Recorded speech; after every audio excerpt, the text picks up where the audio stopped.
என்னது? எதுக்கு எடுத்த? மாவு ஒன்று எடுக்க சொன்னா? மாவு ஒன்று எடுக்க சொன்னா? இப்படி ஆக்ஷன் பண்ணுறா போருமா? ஆக்ஷன் பண்ணுறாமா? ஏய் இங்கே பாரு அம்மே, எதுக்கு மாவு எடுத்த?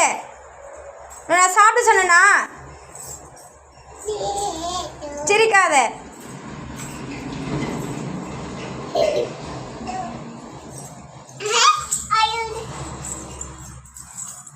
யாரை கேட்டு மாவு எடுத்த நீ? அம்மா பெரிய பெரிய கொம்பெத்த, அவளுக்கு கொம்பெத்துன்னு வா, அவளை அடிக்கலாம். எடுப்பியா? எடுப்பியா? எத்தா பழுப்பு எத்தா எத்தன்னு வா.